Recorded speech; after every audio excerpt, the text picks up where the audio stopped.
The True Crime Grapple True Crime podcast deals with subject matter which is not suitable for younger children. Listener discretion is advised. You have been warned.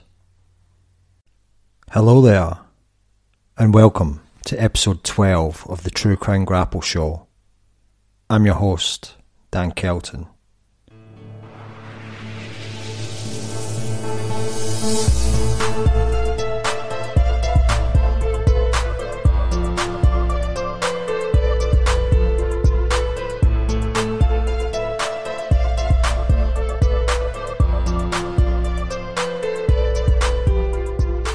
Well, it's great to be back here, and I do hope you enjoyed the twisted story of Mark the True. If you haven't heard that and you're new to the show, then be sure to go back and check that out. That's episodes 8 and 11, which is sandwiched in between the two-parter of the death of young James Bulger.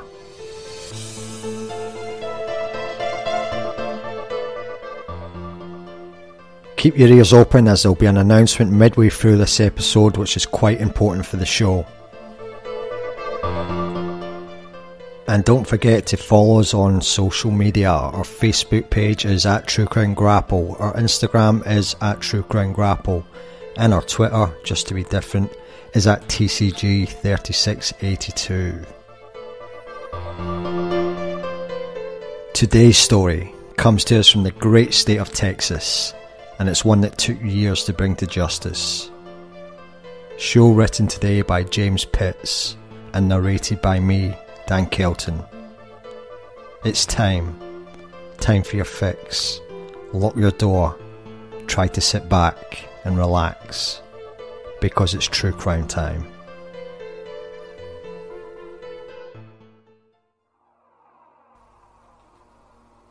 Throughout history, many places achieve a certain level of infamy due to nefarious events. It is the first thing people think of when they hear that name. Dallas, Texas, after the assassination of President John Kennedy in 1963, was known as the town that killed Kennedy. When the Zodiac Killer terrorized Northern California in the late 1960s, San Francisco became linked to the crimes, even though only one took place there. The same can be said about New York City in the 1970s and the Son of Sam. But these places were large enough to overcome the stigma of these notorious events. It is different to smaller towns and areas. This is the story of one such community and the surrounding area, as the locals have tried for more than 30 years to overcome one grisly night. In the northeastern corner of Texas is a largely rural area nestled within pine trees and gently rolling hills. Near the centre of this area is the small Texas town of Kilgore, which probably would have become a ghost town had it not been for one important discovery. When most people think of Texas, the first thing that comes to mind is oil, and the area around Kilgore in the northeast Texas is one of the main reasons why. Kilgore was founded just after the American Civil War in the latter half of the 19th century. It is located mostly in Gregg County, with a small portion in neighbouring Rusk County. In 1930, Kilgore had a population of about 500 people, and it was getting smaller because of the Great Depression gripping the United States. Later that year, oil prospectors with a little dumb luck struck oil and found a massive oil field. Overnight, Kilgore became the boom town and the unofficial capital of the East Texas oil field, which in 1930 was the largest known oil field in the world. Soon, more than 1,000 wooden oil derricks lined the city streets of Kilgore. The oil field was so big, many historians credit it with helping the Allies win World War II. Kilgore grew so fast that within 6 years, the population of Kilgore had ballooned to over 12,000, and even opened Kilgore College, a 2-year community college that is the home of the world-famous Rangerettes, the first precision dance team. But the area also knew great tragedy. 7 years after the discovery of the oil field, about 15 kilometres south of Kilgore in Ross County, in the tiny town of New London, the school exploded due to a build-up of natural gas underneath the school, killing more than 300 students and teachers. It was a tragedy so horrific that even Adolf Hitler sent condolences via telegram to the town.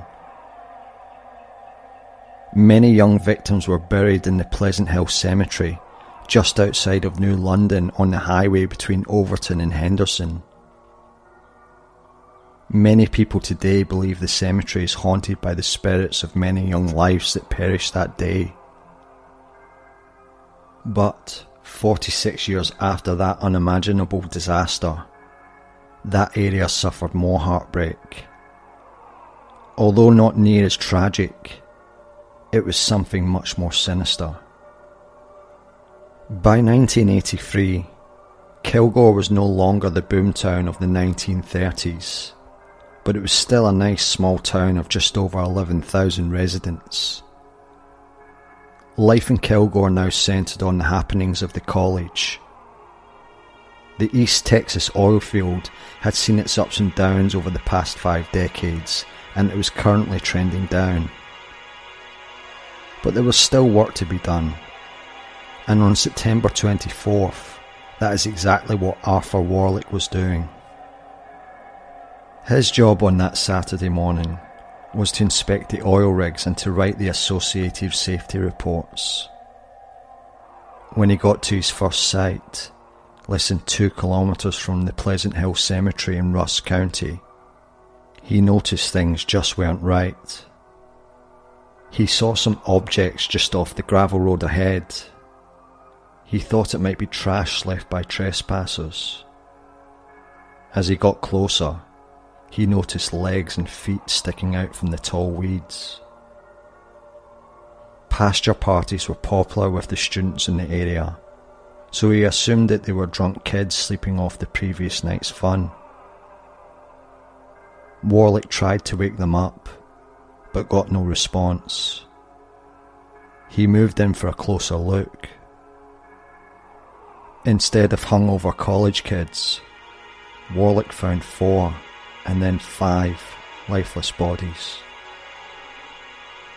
The night before, September 23rd, 1983, at about 10:45 p.m, Kimberly Miller, who worked until 10 p.m. at the Kentucky Fried Chicken in Kilgore, returned to the restaurant to get some money from her mother, Mary Tyler, the manager of the KFC restaurant. At the same time, Bill, Mary's husband, and Kimberly's stepfather pulled into the parking lot of KFC, curious as to why Mary had not gotten home yet. 37-year-old Mary was known to her friends for her big smile and even bigger heart. She met Bill when she was working at another KFC store. He was immediately taken with the pretty woman and her dark curly hair. Soon, they got married and blended their 5 children, including Kimberly, into one large family. Kimberly said when she left, her mum and 2 co-workers, Opie Hughes, also 37, and Joey Johnston, 20, were still working to close down the restaurant for the night. As she left, 2 of Joey's friends from the college, 20-year-old David Maxwell, an off-duty employee, arrived to pick up Joey, along with 19-year-old Monty Landers. Montgomery Lewis Landers, known as Monty, is the only victim that did not work at the KFC. Born in Germany, he was the oldest child of Oscar and Linda Landers. After graduating Gladewater High School, Monty enrolled in Kilgore College hoping to one day become a forest ranger. He moved into an apartment near campus and pledged the Phi Theta Omega fraternity. Monty had only stopped by the restaurant to see his friends and fraternity brothers Joey and David. Both Kimberly and Bill banged on the front door but got no response from inside. As they walked around to the rear of the building looking for someone to let them in, they discovered the back door was not only unlocked, but left wide open. Next to the door was a full bag of trash that should now have been in the dumpster. Bill and Kimberly uneasily went inside the back door, calling for Mary. Instead of an answer, they heard nothing but silence. Looking around them, the two found a mess of food and equipment on the floor. Even more upsetting, they noticed what appeared to be blood in the office area. Hoping this was only an accident, Bill told his stepdaughter to go and call the hospital. Since this was before cell phones were popular, Kimberly had to leave the restaurant to find a payphone. When she found one nearby, Kimberly called the only hospital in town and asked if any of the patients were from KFC. The nurse answered no. Kimberly decided to go to the hospital to check for herself. After not finding her mother or any of her co-workers at the hospital, Kimberly called Bill back at the KFC. They decided it was time to call the Kilgore Police Department to report something was wrong at the KFC. Something terribly wrong. Not too far from the restaurant, a newlywed 18-year-old college student waited for her husband of 9 months to return home. Lana Maxwell was not overly concerned since her husband David was just returning a borrowed motorcycle to his friend and co-worker Joey at the KFC, and David had a tendency to stay out too long and get home late. Lana met David at Kilgore College, where he was a sophomore and president of the Phi Theta Omega fraternity. It didn't take long for them to fall in love and get married, and she was now 6 months pregnant with their first child.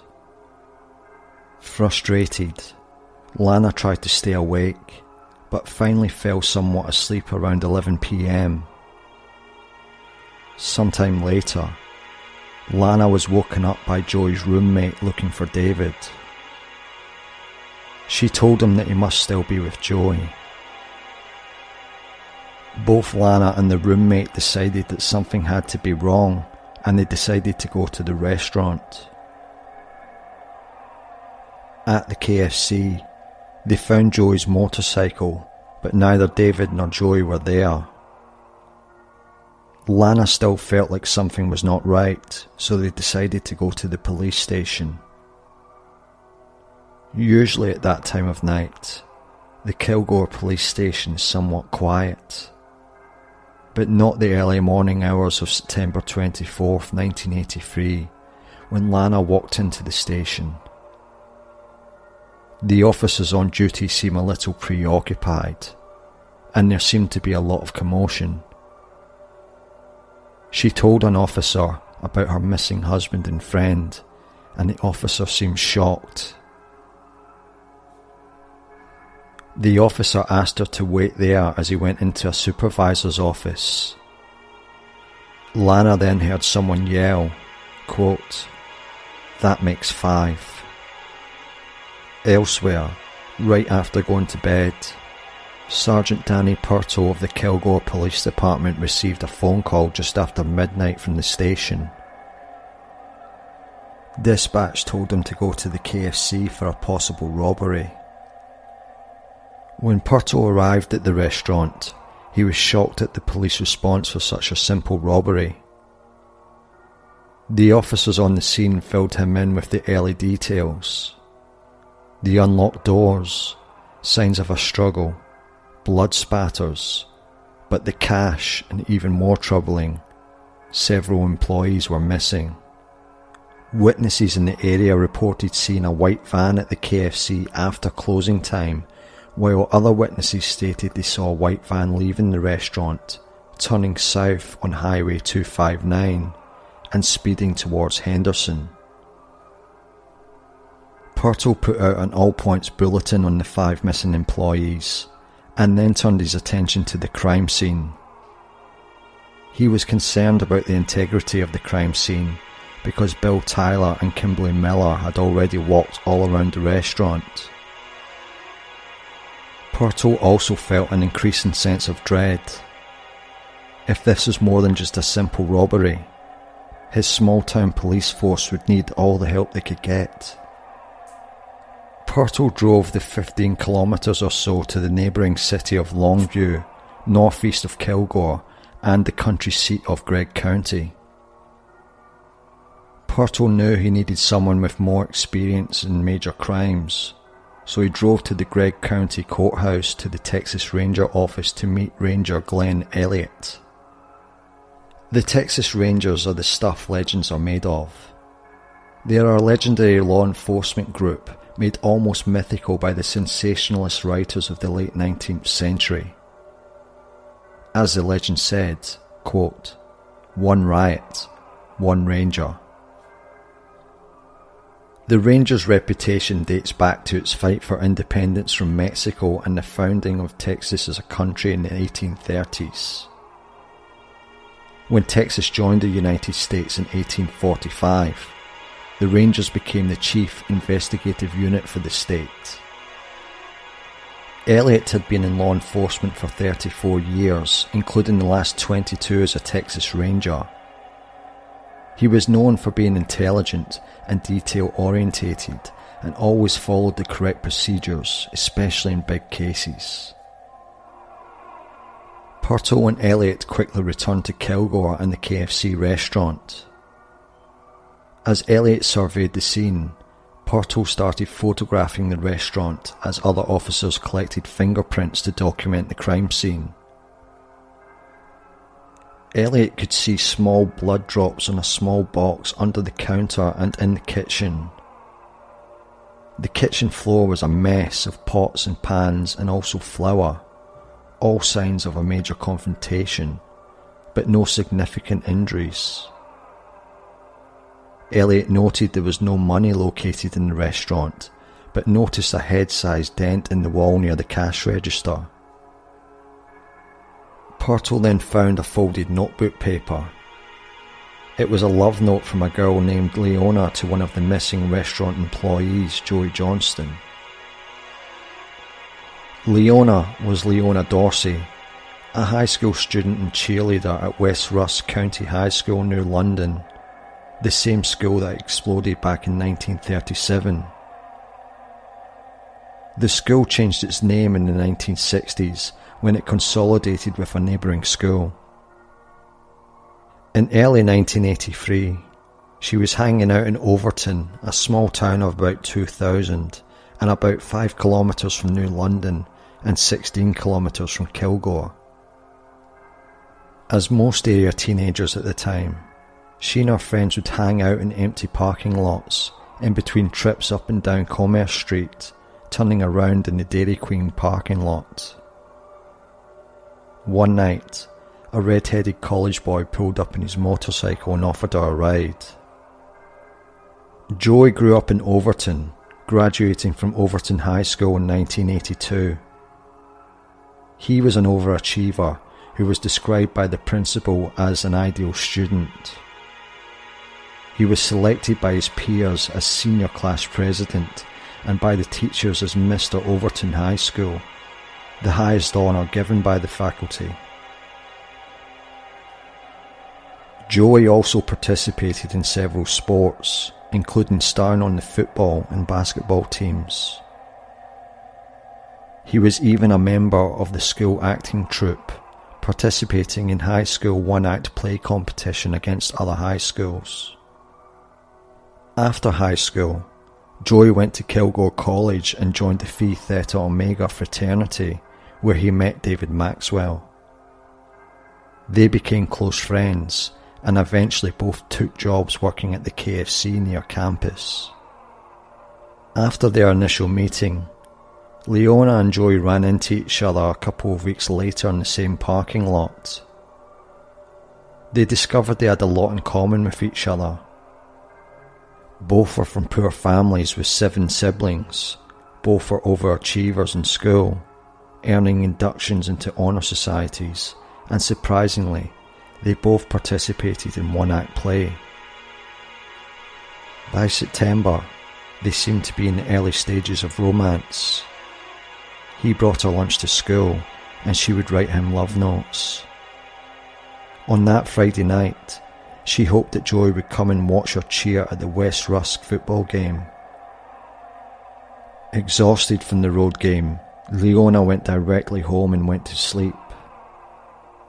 The next morning she was awoken by an announcement on the radio that 5 people had been kidnapped from a Kentucky Fried Chicken in Kilgore and were murdered on an oil lease in rural Rusk County. Panic-stricken, she and her parents rushed over to Joy's home, but no one was there. She then went to the Overton Police Department, where the city manager met with her and her parents and informed her that Joy was indeed among the victims that day. She ran out of the office, screaming and crying. One person who was at the West Rusk game was William Brown. Brown would spend his Friday nights as a high school football referee, but his regular job was as an investigator with the Rusk County District Attorney's Office. Early Saturday morning, William got a phone call from the Rusk County dispatcher. Knowing nothing about the kidnapping in Gregg County, he was shocked to learn that 5 bodies had been found on an isolated oil lease off Walker King Road, just off Highway 323. As he got closer to the crime scene, he noticed a lot of cars in the area and people wandering around. Sightseers trying to get a glance of what had happened there. Brown immediately started thinking about the protocols for preserving the crime scene. He wanted barricades quickly and the names of everyone who had been there. Brown wanted everything documented, but was already worried about lost or compromised evidence. First, Brown talked to Arthur Warlock, the worker who found the bodies. Brown quickly took notes on Warlock's statement and the location of the crime scene. He then went to see the bodies laying in the weeds just off the gravel road leading to the oil lease. The 3 men and one of the women were laying side by side, while the other woman was some metres away. Their pockets were turned inside out and empty. Brown, on closer inspection of the bodies, noticed that it appeared each victim had been shot more than once, including one, later known to be Joy, several times. All of the victims were face down, but their heads were resting on their crossed arms as if they were waiting to be released. Brown thought this to be odd, as if the killer or killers had convinced the victims that they would be released unharmed. He surmised that if they knew they were going to be killed, they would have fought back and the crime scene would be a lot more disorganised, especially after learning later on that David and Joy were well trained in martial arts. Brown was also perplexed by the women away from the group. Opie Hughes, still in her KFC uniform, was found about 30 metres away from the rest of the group, face down but clutching dirt and weeds in her hands. He wondered if Opie had figured out what was happening and tried to run to freedom. Opie married her husband Jack Hughes in the summer of 1963 and had just recently celebrated their 20th wedding anniversary. Jack, a truck driver, would describe Opie as a petite, kind-hearted, devoted wife who would never stay this long away from her family without notifying someone. He was out of town when Opie went missing and learned that something was wrong from their 3 children. Frightened, Jack raced home to help find Opie. Even though it was the first full day of fall, in Texas, It still gets very hot outside, and the 24th of September was no different. Brown urged his investigators to finish up processing the bodies quickly because he wanted to keep the bodies in as good condition as possible. The officers quickly placed bags over the victims' hands and feet to protect any possible forensic evidence, especially under the fingernails. The victims were then placed in body bags to be transported 2.5 hours west to the medical examiner's office in Dallas. Other investigators, including some on horseback, searched the nearby area for anything that might be a piece of evidence. Trained search dogs were employed to the scene to try and pick up a scent of the perpetrator or perpetrators. Houses near the murder site were canvassed. One witness reported hearing gunshots, which they thought was odd since hunting season hadn't yet started. Another witness reported hearing screams, but figured it was from one of the football games. For Brown, he kept trying to figure out why Opie was not with the others. It did not take the medical examiner's office long to submit an initial autopsy report. On the Monday following the murders, the medical examiner concluded that all 5 victims had been shot at least twice, with Joey Johnston 3 times. For all the victims, any one of the wounds was significant enough to be fatal. Brown was curious on why the overkill on Joey. He was shot in the back of the head at close range, a shot to the neck, and finally to his right side from distance. Many reports from the time described Joey's body as slightly risen as compared to the others. Did Joey try to get up? Opie was shot from behind her right ear and to the back of the neck. David and Monty both had gunshot wounds to their heads. Mary was shot first in the back from distance and a second time from close range to the back of the head. But she had other injuries that indicated that she'd been beaten before she was shot. According to the autopsy, Mary had several bruises and abrasions on her body. Brown wondered if she was the one who was thrown up against the wall and caused a dent near the cash register at the restaurant. The victims all came back negative for any signs of drug and alcohol. It would take most of the week to recover all of the evidence at the crime scene in Rusk County. A total of 11 bullets was discovered, including one described as large caliber that was found with a metal detector. Some of the most important evidence in the case would be the photographs of the restaurant crime scene. Sergeant Purtle meticulously snapped hundreds of pictures on about 10 rolls of film to document the crime scene.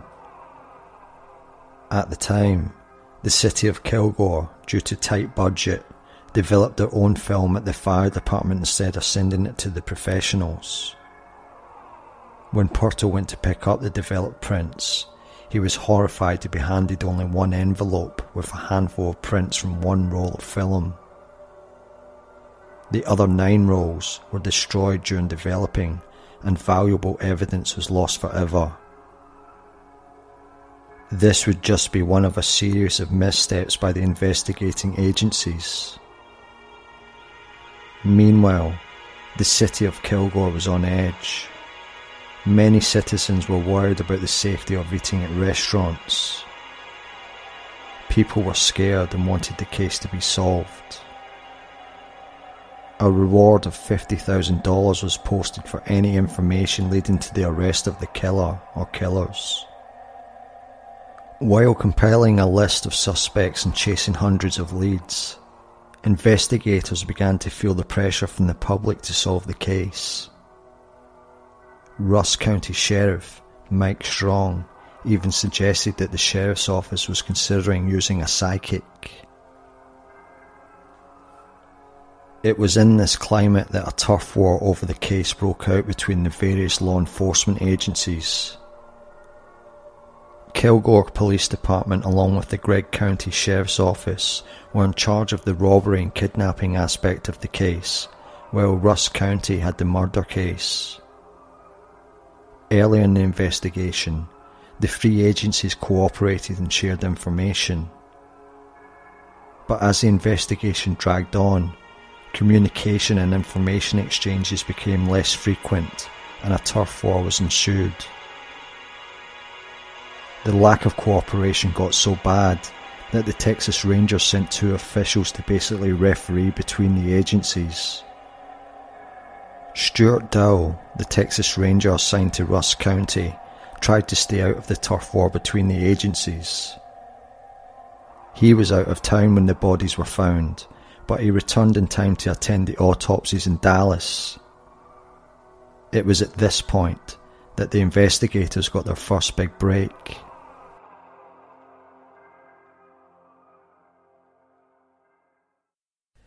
Just a very quick pause from the show to bring you the exciting news that we now have a Patreon page for the True Crime Grapple show. This is a chance for you, our loyal listeners, to help support your show. Head over to patreon.com/truecrimegrapple and check out our two-tier options. Tier 1 is the Assault tier, where for just $1 US you can pledge to get a shout out on the show. For $5 a month US you can join the Murder tier and qualify for exclusive content that will be released down the road shortly. We'll add another middle of the road tier in the future, but for now, make your choice. Any pledge is much appreciated. If you can't help out financially, then there's always other ways. Share the pod with friends and family, help get the word out, and keep our wheels turning. The more ears we have on the show, the more we can improve. Thanks so much. And now, back to the story.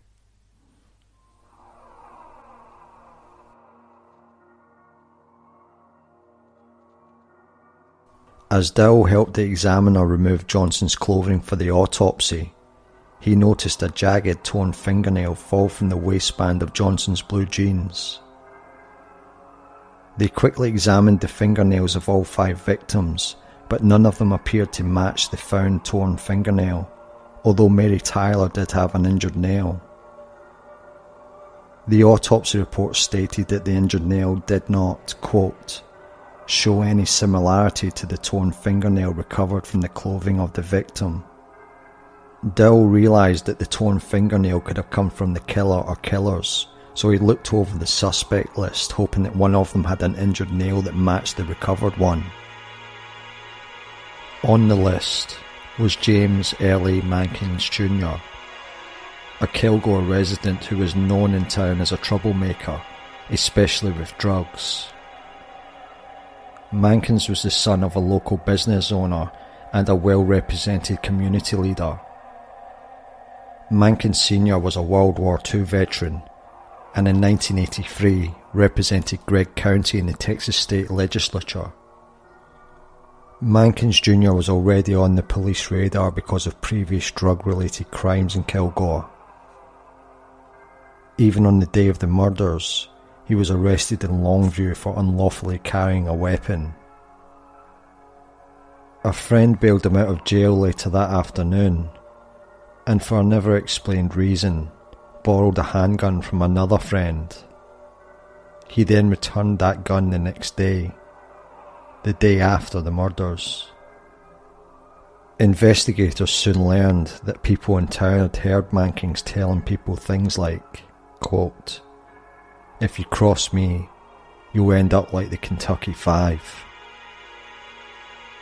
Mankins quickly moved up the suspect list and agreed to meet with Dowell and Rusk County detectives just a little more than a week after the murders.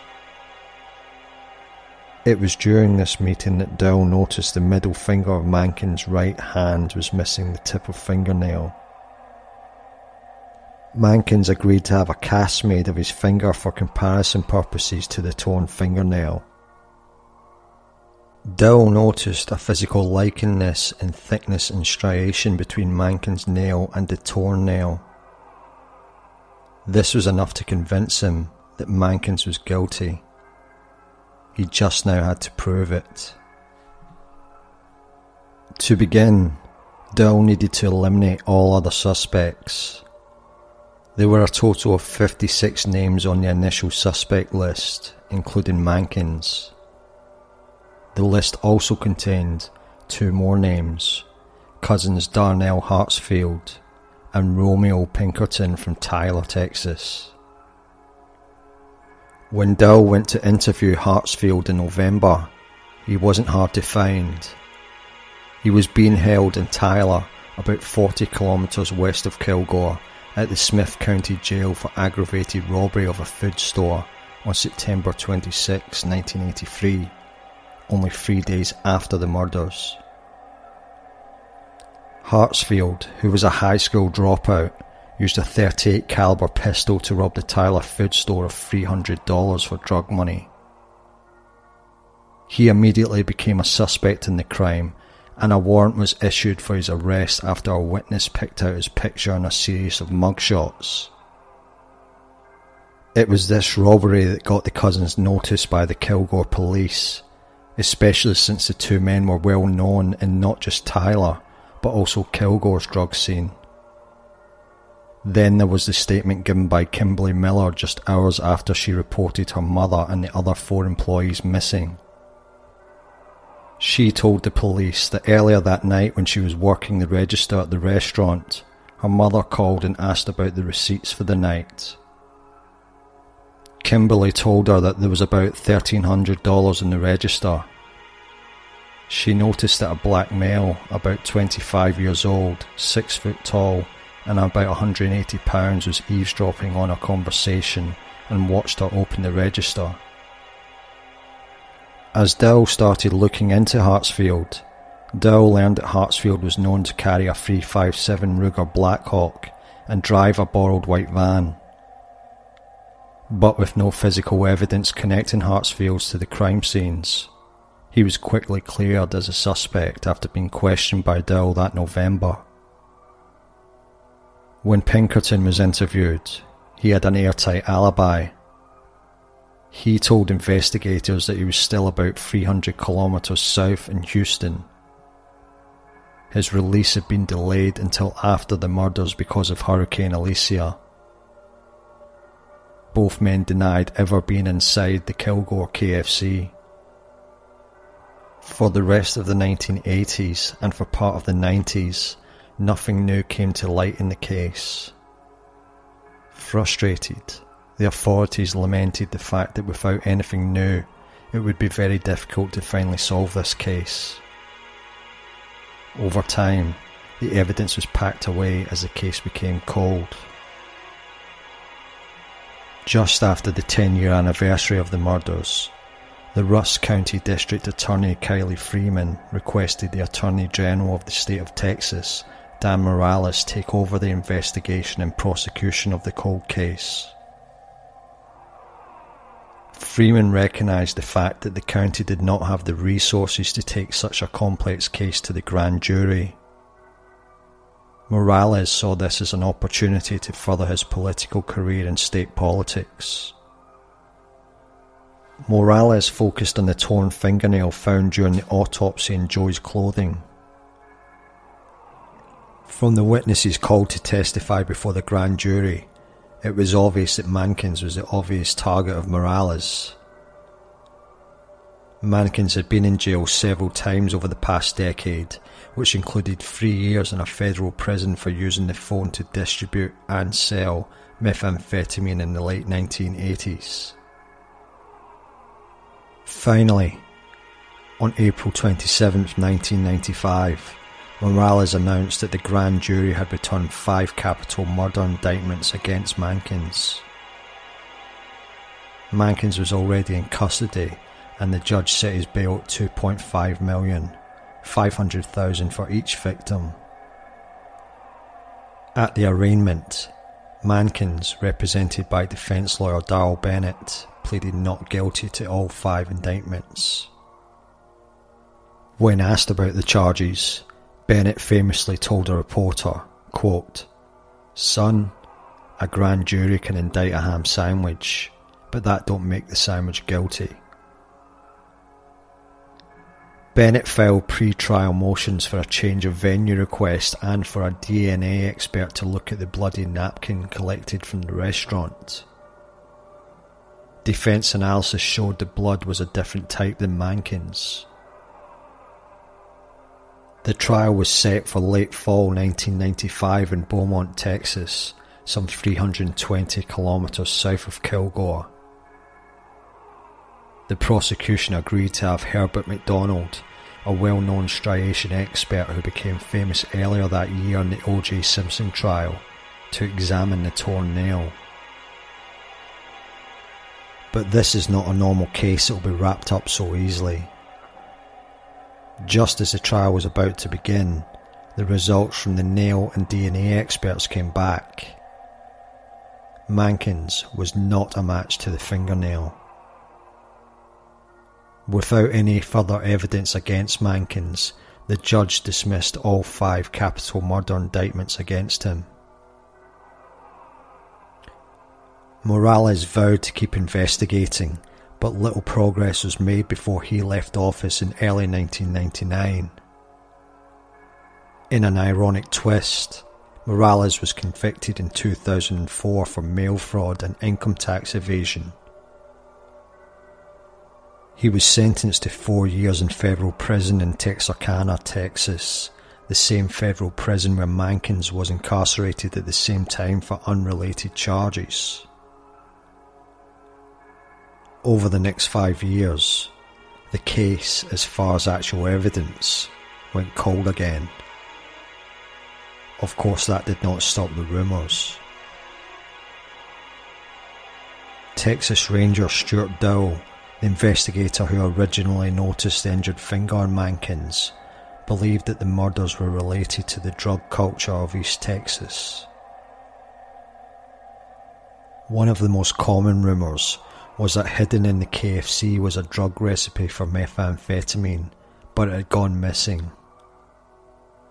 The drug makers ordered a hit on one of the employees at the restaurant, and the rest of the victims just happened to be at the wrong place at the wrong time. With each lead that did not pan out, frustration grew, especially with the family members of the victims. The frustration for the families was well documented in the local newspapers, especially the Tyler newspaper. Over the years, the newspaper kept pushing investigators to continue working the case, while giving a voice to the families of the 5 victims. Oscar Landers, father of victim Monty Landers, told the newspaper his thoughts about the investigation. Quote, "I think they've screwed it up. I think they know who did it, and I don't know what the hold-up is." At each hearing or news conference, Catherine Hamilton, the mother of Joey Johnston, would often be photographed wearing Joey's cast member t-shirt from his high school one-act play production. The play was about a young man's death, and the t-shirt poignantly had Joey's name on the back and the letters RIP written on the sleeve. She told the newspaper, quote, "It's been hard to wait. I will always be angry. It's something you can't get over. I don't know why it took so long." With his son guilty in the eyes of the public, even James Mankin Sr. grew frustrated with lack of progress. Quote, "You would think after 20 years, with the expertise of the Attorney General's office, Rusk County Sheriff's Office, past Texas Rangers and other law enforcement officials, something would have come of this case."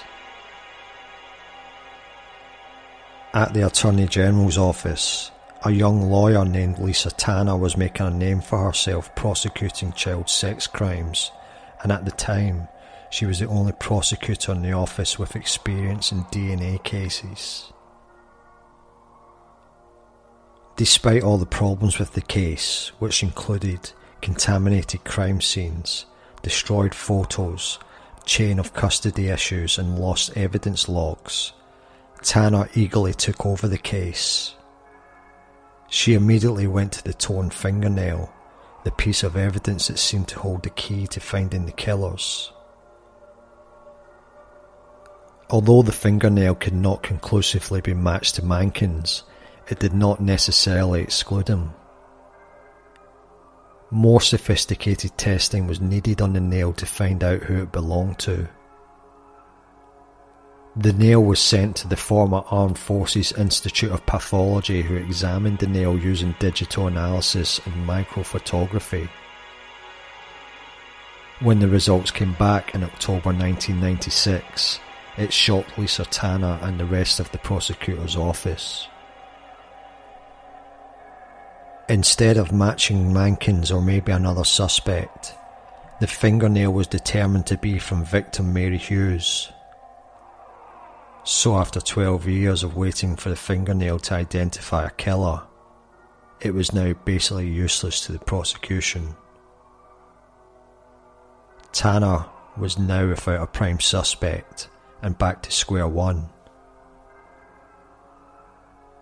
Around the same time in the late 1990s, just as Tanner was restarting the investigation back at the beginning, the Texas Department of Public Safety lab in Garland, Texas, decided to do their own testing. The lab was still in possession of blood evidence from 1983, and forensic detectives were curious if advancements in DNA technology would allow experts to find a profile from the blood. By 2001, testing was done on the box from the front counter and on the bloody napkin. With the cutting-edge DNA testing that had been developed, the lab was able to find a DNA profile. Now detectives just needed to find a match, so the profile was put through the FBI's Combined DNA Index System, or CODIS.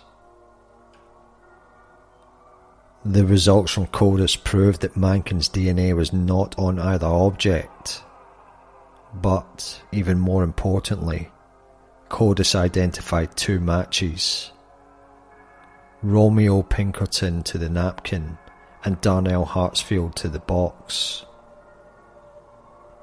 These, of course, were the same two men that were interviewed within weeks of the murders, and now the DNA match proved that both men lied about never setting foot inside the KFC. Tanner briefed the families and cautioned them not to expect a quick resolution to the case. Tanner and her investigator, Misty Wolf, needed more, so they decided to look at the clothing again to see if anything had been missed.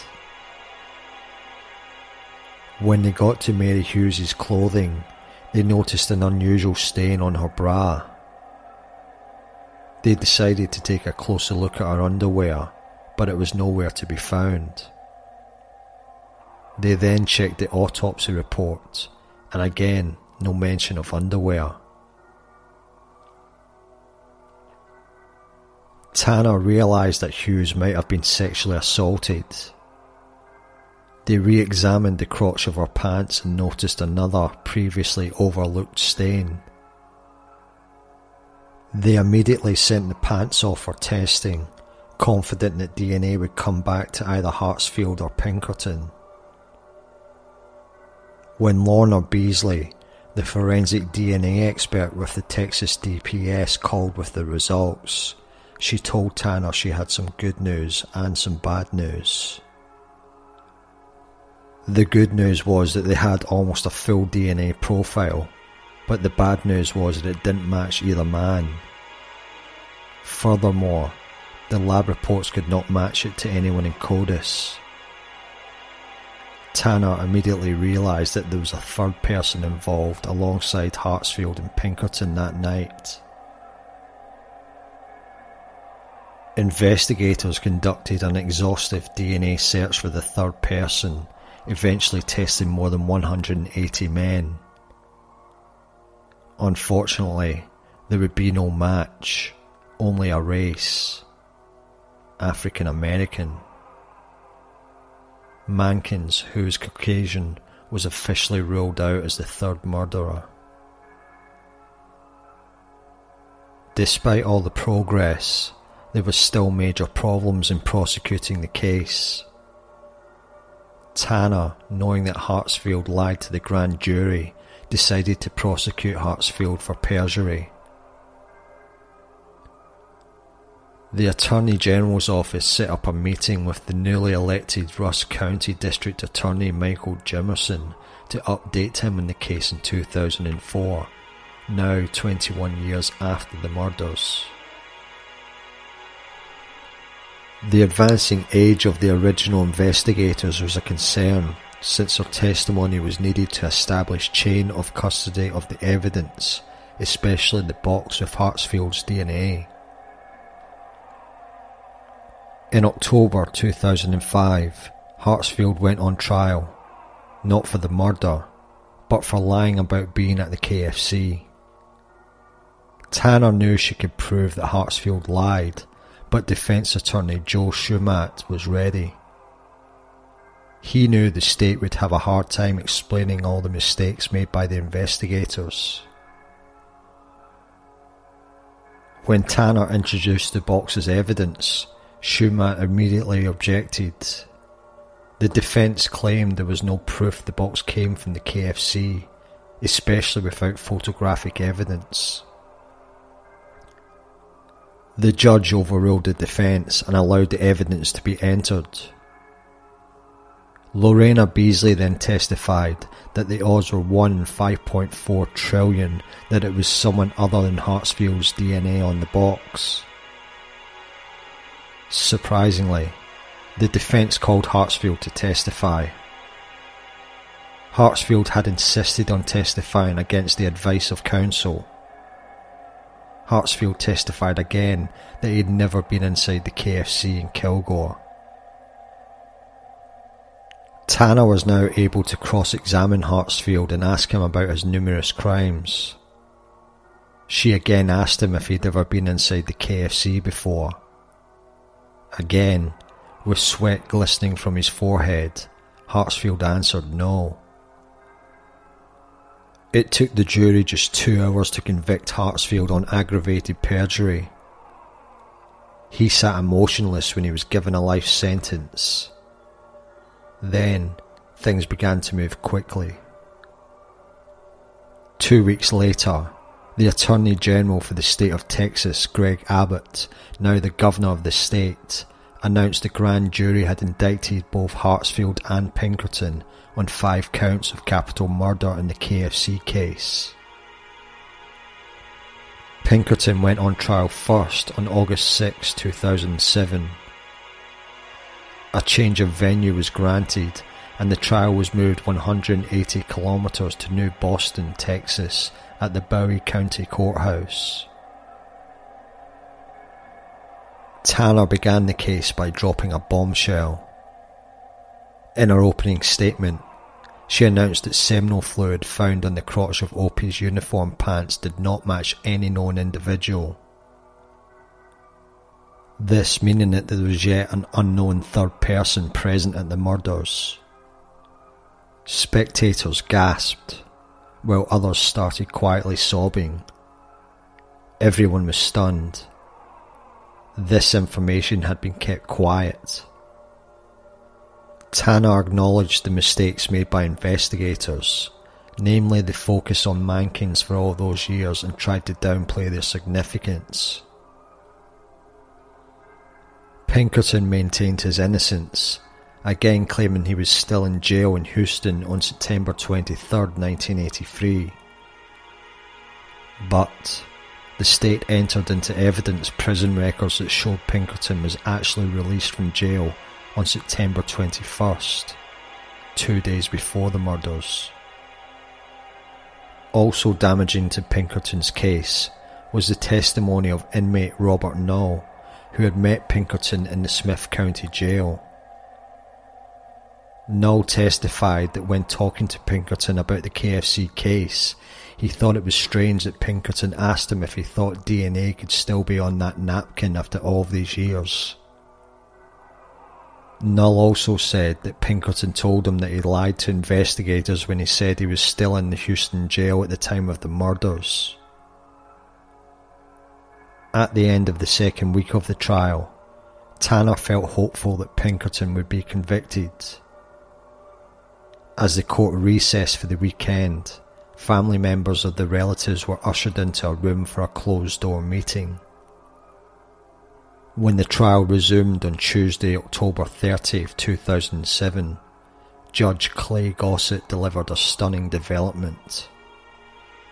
The day before, Pinkerton agreed to plead guilty to 5 counts of murder in exchange for no death penalty, but 5 life sentences instead.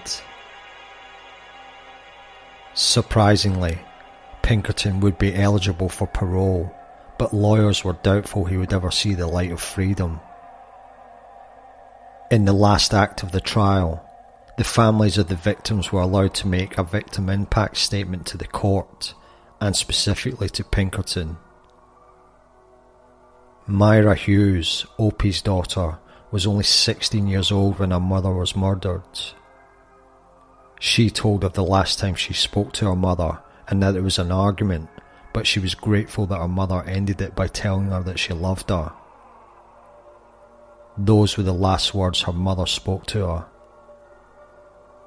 Jack Hughes told Pinkerton that he struggled for years trying to fill the void left by his wife's murder. He had to be both a father and a mother to the children she left behind. Pinkerton cowardly turned away. An infuriated Hughes demanded Pinkerton look at him. Monty's mother, Linda Landers, cried on the stand. She explained about just trying to survive that first night, but the pain she felt that night never seemed to go away. Pinkerton showed no reaction. Kathy Hamilton, David's sister, testified about their life after her brother's death. She told Pinkerton that her father's health declined, the family business went bankrupt, and her older brother committed suicide. Pinkerton again looked away. Hamilton called him a coward. Lana Maxwell, now remarried, described how her son never got the chance to meet his father. Next was her son, David Maxwell Jr., born 6 months after his father's brutal murder. He said that Pinkerton robbed him of a lifetime of memories. Other families got to spend some time with their loved ones, but he had only stories and photos. Maxwell closed by calling Pinkerton a wimp. Pinkerton was then taken into the state's custody, and he calmly walked out of the courtroom in shackles. Tanner and Jimerson felt relieved that the trial was over, knowing that finally someone was being held accountable for the deaths of 5 innocent people. They also knew that even though Hartsfield's trial was coming up, he was already serving a life sentence. But Tanner and Jimerson wanted a conviction for the 5 families. The trial would begin almost a year later, on September 9th, 2008, just 2 weeks shy of the 25th anniversary of the murders. Just like the Pinkerton trial, a change of venue was granted and Hartsfield's trial was moved 250 kilometers southeast to Brazos County and the city of Byron, Texas. Much of the testimony was the same as in Pinkerton's trial, but with more of an emphasis on the DNA on the box. Just like Pinkerton's lawyers, Hartsfield's defence lawyers tried to poke holes in the prosecution's story by questioning the chain of custody. On October 1st, 2008, after 25 years, 1 week and 1 day, it took jurors only 2 hours to reach a verdict. Guilty of capital murder on all 5 counts. Since a pre-trial agreement prohibited a death sentence, Judge Gossett sentenced Hartsfield to 5 consecutive life sentences in addition to his earlier life sentence. Just like in Pinkerton's trial, the surviving family members were allowed to address Hartsfield. And just like before, Many of the same family members expressed sadness, anger, and even pity towards Hartsfield. Jack Hughes became furious and disgusted by the lack of emotion by Hartsfield. He told Hartsfield that he felt sorry for him, but he respected Pinkerton because at least Pinkerton had the guts to say he did it. Now Hughes just wanted Hartsfield to tell who raped his beloved Opie. Hartsfield looked away, and Hughes, with rage building, shouted, quote, "Do you care? Do you?" Lana Maxwell thanked the prosecutors and investigators for seeking closure on the case. She then told Hartsfield that she was sorry that his family was hurt by all of this, but he ruined her family more than he'll ever know. Hartsfield never responded, only looking back at his sobbing sister who sat in disbelief.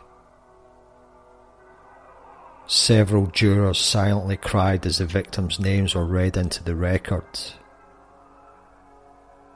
In a 2013 interview, Hartsfield maintained his innocence and related his dreams of one day being a free man. He admitted to his role in the food store robbery and other petty crimes, blaming his bad decisions on cheap marijuana he smoked in those days. He then said he was not surprised by the guilty verdict, but he felt angry about it.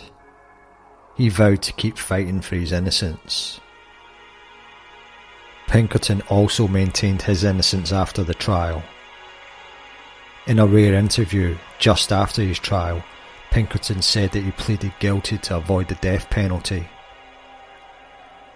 In another interview a couple of years later, he said he was only behind bars because of his race and not evidence. Quote, "The real killer is still out there walking around. I'm innocent all day long in this case. I never took anybody's life." Pinkerton believes it was all a conspiracy against him. But even as one of his defence lawyers, David Griffith, pointed out to the Associated Press, quote, "You would have to have somebody planting evidence roughly 5 years before DNA became a useful forensic tool." Both Pinkerton and Hartsfield filed motions to have their DNA retested, but Judge Gossett denied their petitions, saying that even the labs hired by their own attorneys compared the DNA and came up with the same results. Pinkerton is currently serving his life sentences in the Robertson unit in Abilene, Texas, while Hartsfield is currently serving his time at the Michael unit in Tennessee Colony near Palestine, Texas. For everyone else involved in the case, life has moved on, but the memories still remain. Lana Maxwell is remarried, but still works hard to keep David's memory alive. Leona Dorsey, Joey's girlfriend at the time of the murder, surprisingly married Joey's brother before divorcing 20 years later. Danny Purtle eventually left the Kilgore Police Department and became the sheriff of Rusk County before retiring to a lake house. Ranger Stuart Dowell would pass away in 2006, still believing that there was more to the story than just a simple robbery gone wrong. William Brown, who retired as a Rusk County investigator in 2015, believes that the third suspect is probably dead by now and may never be known. Lisa Tanner is still with the Texas Attorney General's office and chasing down leads in an effort to find the third suspect. In 2016, Michael Jimerson was re-elected to his fourth four-year term as District Attorney for Rusk County. For Mankins, many people in East Texas will always believe he had something to do with the murders, despite no evidence against him. In a 2003 interview, he said, quote, I'll be a suspect for the rest of my life. In 2014, Pinkerton was eligible for parole, and the family sent a letter to the parole board asking that he remain behind bars. 2 months later, the parole board did deny releasing Pinkerton for another 5 years, citing his criminal history and the nature of the crime. On the 5th of February 2019, Pinkerton again started the parole review process. A hearing will be held in June 2019, with a decision shortly afterwards. For the family members, the parole process brings up all bad memories. Judy Johnston, Joey's sister, hates writing victim impact statements for the parole board. She told a local newspaper in February that her heart sinks when she gets a notice. Quote, "Each time, I have to answer how I feel about that person who killed those 5 people. Romeo and Darnell do not deserve freedom. I do not think they deserve it. I think they can spend the rest of their lives behind bars for what they did. Hartsfield will not be eligible for parole until 2023.